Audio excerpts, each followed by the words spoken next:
So robots and kiosks. So this is a Tug hospital delivery robot that is a new company, just taking supplies around the hospital, that's saving people from having to do that work. It's a simple robot delivery task. The couple of kiosks at the bottom, Diebold is building a new ATM concept it has some kind of a camera scanner in there, teleconferencing in there. So it's like an ATM on steroids. And in Turkey, they're starting to take a look at getting rid of their branch banks. So there's no need in particular for you to go to a bank and talk to a banker.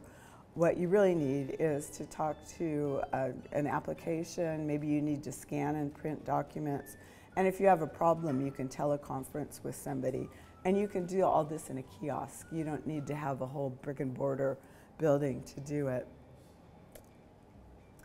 Collaborative innovation. Kanama Minolta is a competitor of Fuji Xerox. They have a research lab in Silicon Valley, but they also have an incubation center. So business incubation, meaning that they not only invent the technologies, but they look around and see other startups and see how they can combine them. So one of the things they're doing is they're partnering with Savioki. This is a spin-off from Willow Garage. If anybody out there knows the robotics. So there was a group called Willow Garage that invented ROS, the robot operating system. It's an open source operating system. Spun it off and made a robot and partnered with Kanaka Minolta to build this relay robot. It's a delivery robot for hotels. So if you go to a hotel, the Aloft Hotel in San Jose, and you want towels or drinks or something like that, the robot will come deliver it to you. So this is open source and open collaboration with other people. Google was also involved. They wanted to design that personality. Now this robot doesn't have a whole lot of personality. It's not an anthropomorphic robot, but it does have a user interface, which is kind of what they mean by that.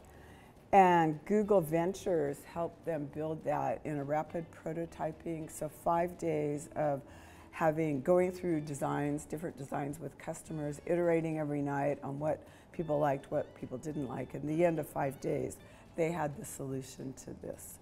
So that's very, very different from the way companies would have worked in the past. This is probably the same here. Nobody works normal working hours anymore. The traffic's too bad. In Silicon Valley, people change jobs all the time. They work on what they want to work on. If their company they're working for isn't good, they just change jobs. Security isn't an issue. There's no more pensions, any of that. So people are mostly going for the stocks for a startup company. So you either start your own or you go to somebody else that looks promising. And there's a merge of work and home life. So you're used to working at home, obviously, but work is becoming more like home. So I wanted to share a few of these images of Google.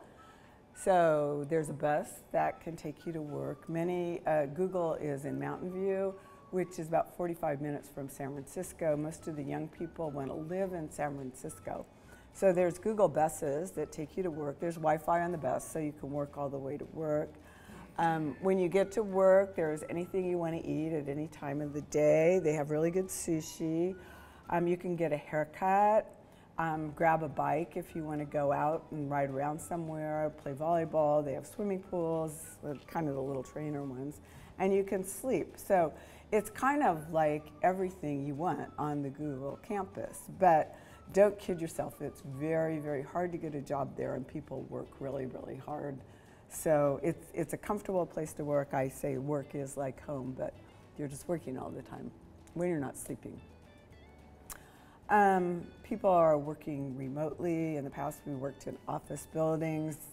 Office space has a really high cost. So one of the technologies that I'm going to talk about later is how we can reduce the amount of office space that a company needs to have, given that not everybody is going to have to be there from 9 to 5 at the same time every day. that kind of makes a different look at the space situation. And these are some images from Silicon Valley. I'm not sure what it's like here in Hong Kong, but people work in open places like Starbucks. Starbucks has free Wi-Fi, free power for your devices, so you can effectively work there. They'll put on headphones. The guys on this side, the three guys there, are having a meeting. They're entrepreneurs and they're having a meeting at Starbucks.